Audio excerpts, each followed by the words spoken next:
tan iyo intii uu talada dalka qabsaday madaxweynaha cadhaysan ee Soomaaliland waxa uu qarankii curdinka hooy u noqday qoqob iyo qabyaalad sokeeye oo ka soo bilaabmaysa kuwii qaranka loo dhaariyay inkastoo uu Muuse Biixi guud ahaanba cadowgiisa u arko bulshada reer Soomaaliland yahayna mid markasta u cadhaysan bulshadii soo dooratay haddana tan iyo waqtigii loo dhaariyay waxay si soo taraya ficilada muujinaya inuu ciil dheeraad u qabo qaar ka mid ah beelaha Soomaaliland gaar ahaan beesha madaxweynihii hore Axmed Siilaanyo ka soo jeeday ee codkooda kursiga ku keenay nacaybka iyo colaadda madaxweyne Muuse Biixi u hayo beesha bariga Burco ayaa ah mid xataa laga dhadhansanayay xukuumaddiisa iyo mas'uuliyiintii uu xilalka u dhiibtay ay isku xaafadda yihiin oo iyaguna wehlo anac iyo fogay ugu horreyn bilowgii xukuumadda Muuse Biixi tallaabadii ugu horreysay ay qaadaan madaxweyne Muuse iyo xubnaha ku dhowdhow ay isku ardaaga yihiin waqtigana loo yaqaano heegada gacanta fog ayaa ahaa propagandooyin ay ka faafinayeen xukuumaddii Cali Masaartay ka horreysay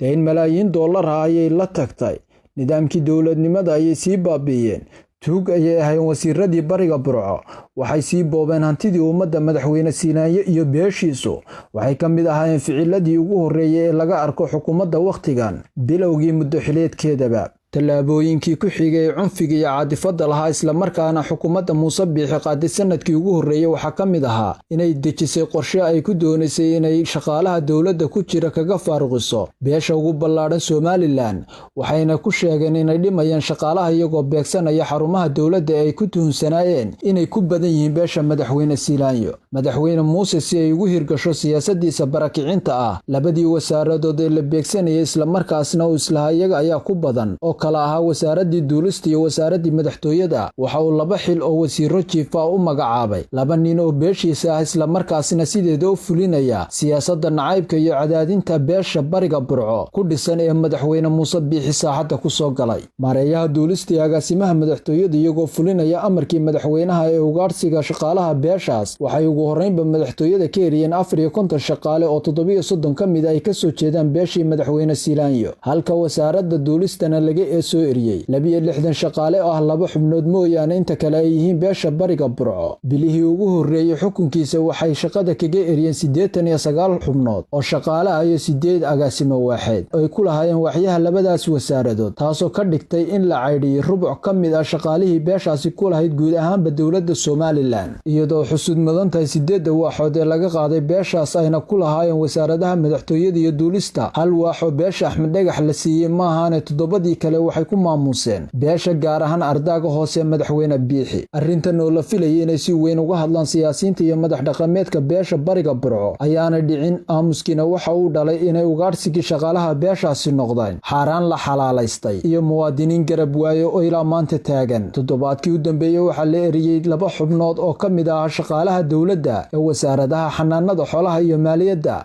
halka bishii hore Maarch iyo Abrilintii u dhaxaysay eriyeen 6 xubnood oo kala ahaa 3 shaqaale oo Hargeysa laga eriyay 2 berbere laga eriyay xubin Burco laga eriyay oo dhamaantoodba laga saaray bayroolka dowladda arrinta shaqaalaha waxa dheeraantii madaxweyne Muuse joogay waxa xilalka isuduwayaasha 3 gobol ee Togdheer Sanaag iyo Saaxil laga faarujiyay xilal muhiim ah ee wasaaradaha iyo hay'adaha dowladda ah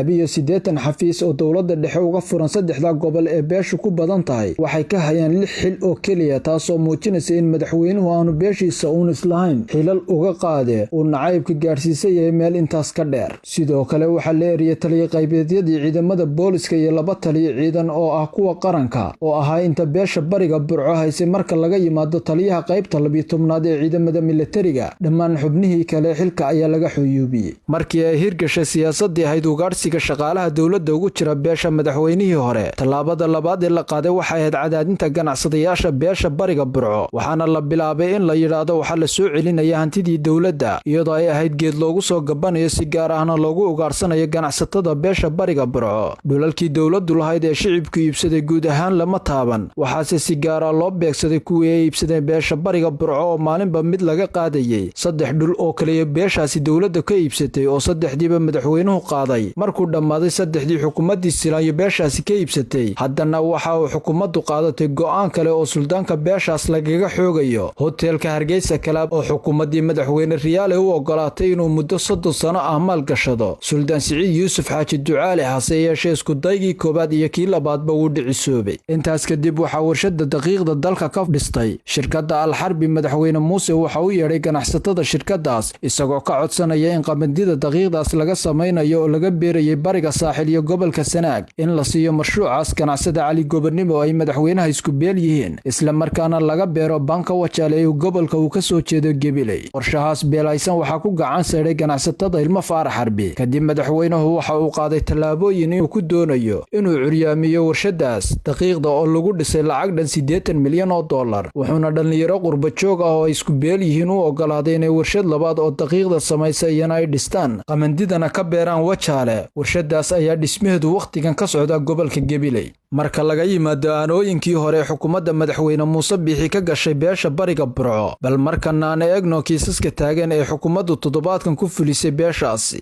waxa shirkadda Dahabshiil toddobaadka loo diiday inay isticmaasho labaha ama shidaal oo shirkaddu gaar u lahayd haddii aanay shirkaddu ogolaan marka laga yimaado cashuurta inay $3 foostadiiba madaxweynaha siiso shirkaddu waxaa toddobaadkan shirkadda Al-Harbi laga qofushay bakhaarradii kaydka ee dekadda Berbera ay ku dhex lahayd waxay dawladdu markii saddexaad ciidan ku qabsatay hoteelka Hargeysa Club oo ay maal gashanayeen Suldaan Siciid iyo Jamac Karaaciin oo xukuumaddii madaxweyne Riyaale siisay isla toddobaadkana lala wareegay hoteelkaas waxa uu madaxweynuhu suuqii xisbiga ee Hargeysa ugu siiyey ganacsade inuu Siciido ay isku reer yihiin Muuse Biixi waxaa bishii labaad dekadda Berbera taagan markabka ay leedahay shirkadda shidaalka ee Som Petroleum oo ganacsato bariga Burco ka soo jeeda leeyihiin oo loo diiday inay shidaalkeeda shubato ilaa laga shubayo shidaalka markab Cumaan ka soo socda oo ay leeyihiin madaxweynaha inantiisa Curad iyo odaygeedu oo laga baqay inay haamuhu ka buuxsamaan toddobaadkii hore waxa dhalinyaradu heego isugu yeedhan dhalinyaro xilalka agaasima waaxidada ah ka haysa dawladda waxayna ku amreen inay ka shaqeeyaan dejinta dhalinyarada bariga Burco una sheegaan dawladda inay la shaqeeyaan tan oo la arkayay handadaad iyo tacaddi loo geysanayay dhalinyaradaas oo ay afur kula kulmeen isla toddobaadkan dhalinyaro shaqaale dawladeed oo 8 ah oo ka soo jeeda bariga Burco waxa lagu amray inay warbaahinta la hadlaan sheegaan inaanay qayb ka ahayn beeshoodu dhaqdhaqaaqyada baaq shacab oo beel gaar ah ay wadato tallaabadaas oo loo arkay qorshe ay dawladdu ku doonaysay inay iskaga hor keento dhalinyarada labada beelood ee walaalaha ee dhawaan ku Burco ku heshiiyey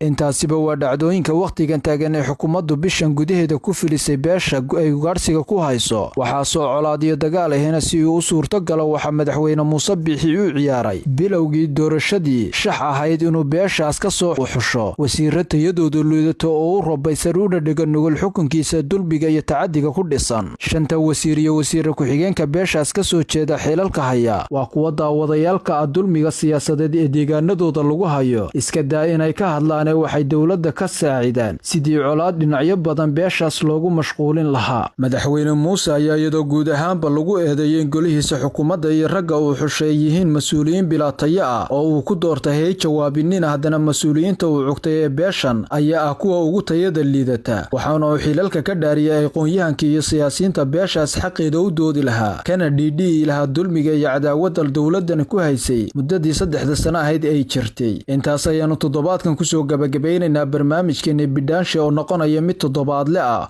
oo aanu kaga faalloon doono guud ahaanba xaaladda dalka iyo nidaamka la saluugsan yahay ee waqtigan ka jira Somaliland